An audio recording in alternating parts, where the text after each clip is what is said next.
Petra Prcač Dolinšek, soustanoviteljica oziroma sodirektorica podjetja Veris, ki se ukvarja s prevajanjem. Živim v Ljubljani in izredno rada potujem po svetu.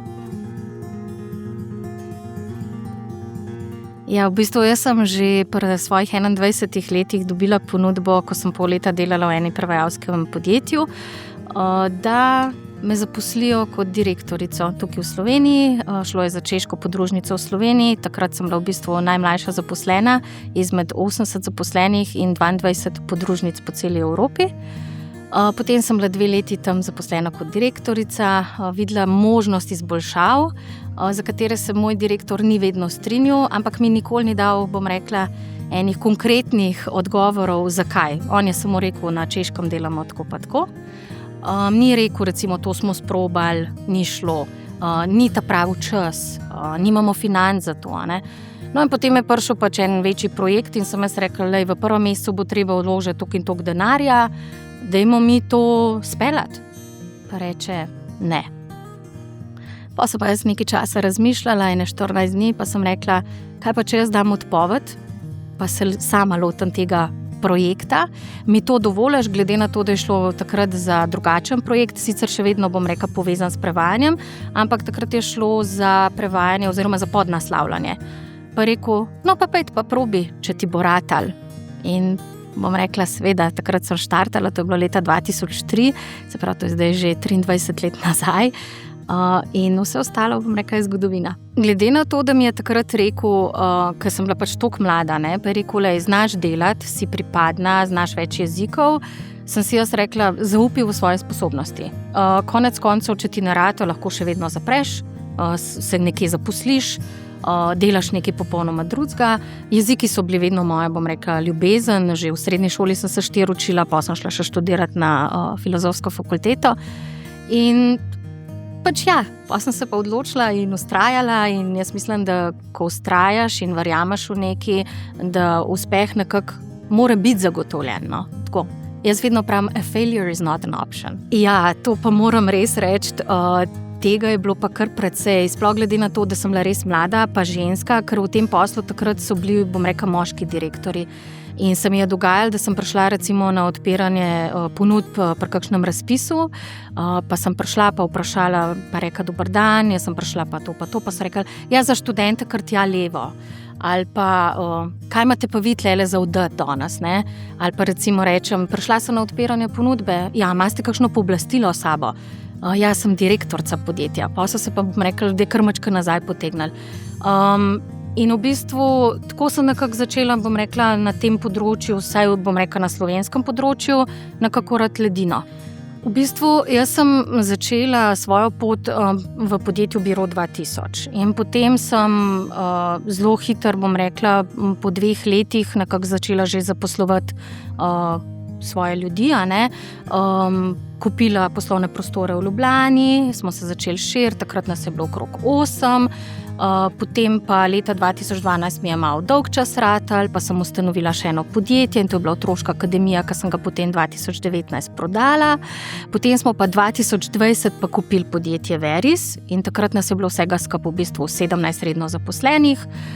Danes nas je zaradi določenih situacij, ki so se seveda na trgu zgodile 10, še vedno pa za nas dela tam približno okrog 100-150 honorarcev. Jaz bi rekla, da se v bistvu srečujemo z večjimi izzivi, absolutno se mi zdi, jaz gledam v bistvu na svoje zaposlene kot neko širšo družino. Jaz imam do njih odgovornost, ker konec koncev jaz moram poskrbeti za njihove družine in pač plače, ker njihove družine so od tega odvisne, a ne. Lahko, ne vem, mož od nekoga, ki dela pri meni, zgubi službo in še vedno je pač na meni ta odgovornost, da v bistvu imam neko število zaposlenih in za njih poskrbim.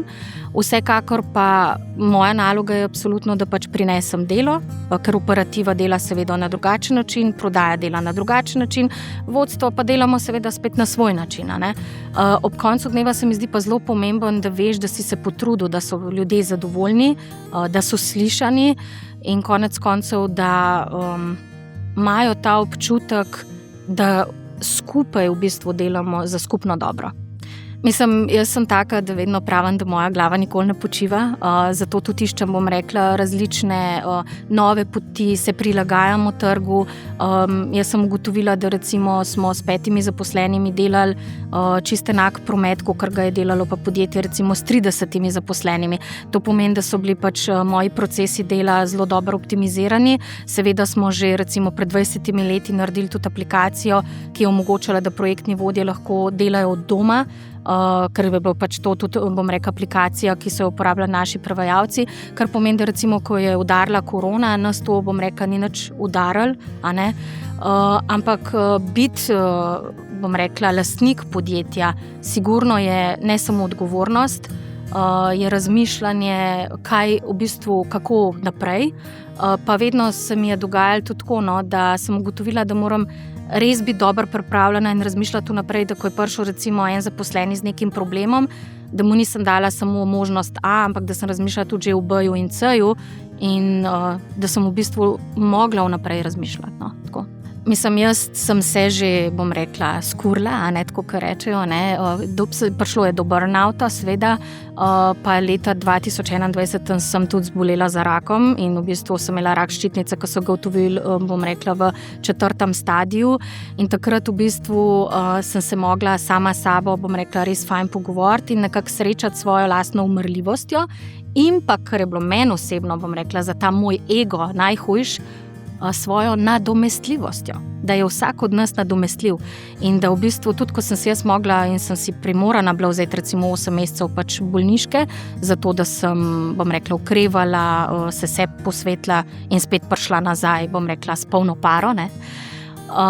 Da v tistem času, ker so bili temelji res dobro pač postavljeni in seveda, ker imam še drugega solastnika, ki je v tem času prevzel tudi moje, bom rekla, delovne naloge, da lahko v bistvu sem srečna, da imam take ljudi, po drugi strani pa, da sem nadomestljiva in da tudi, če jutri mene ne bo, firma bo delovala naprej.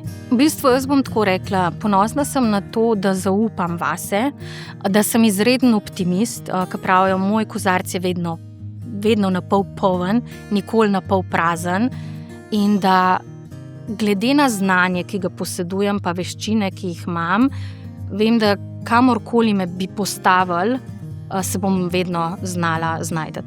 Jaz bom rekla, sem bila vzgojena zelo avtoritarno, ne? Sem imela zelo, bom rekla, strogega očeta, seveda tudi mamo. In pri njemu je bilo vedno tako, da vse se da, če se hoče. In v bistvu takrat kot otrok, seveda, to ti gre vse na živce, se matraš, pa si rečeš, danes je bila 4, pa je bilo doma vprašanje, zakaj ni 5, pa ko je bila 5, je bila brez napake, ne. In v bistvu po eni strani nehote rataš perfekcionist, kar je, bom rekla, istočasno najboljša, pa zase lahko rečem tudi najslabša lastnost.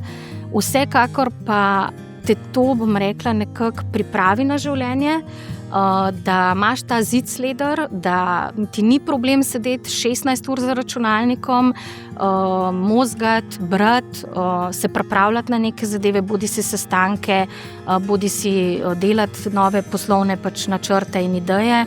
In predvsem to, no, trdo delo pa vztrajnost. Čez 5 let, ja seveda, bom rekla, v pokoju, a ne, pa da uživam, bom rekla, svoje, da uživam fruits of my labor, pravijo v angleščini, ne, da uživam v svojih sadovih svojega dela.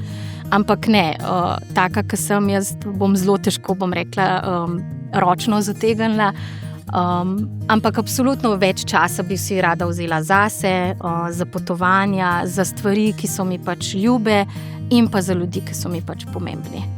Ko sem se jaz recimo selila v Združene države, a ne, in takrat v bistvu sem dobila tudi pač možnost delati tam, in takrat sem vedela, da bo nekaj denarja treba pač investirati, ne. Pa sem očeta vprašala, kaj on misli, pa je rekel, takole je, če ne boš probala, se boš vedno spraševala, po drugi strani pa vedno lahko prijaš domov, a ne. Tako da, tako, kot sem že pač prej omenila, jaz mislim, da probati je treba. Konec koncev to življenje lahko še vedno potegne v drugo pot, a ne. Uspeha se pa ne sme noben bati, jaz bi tako rekla, no.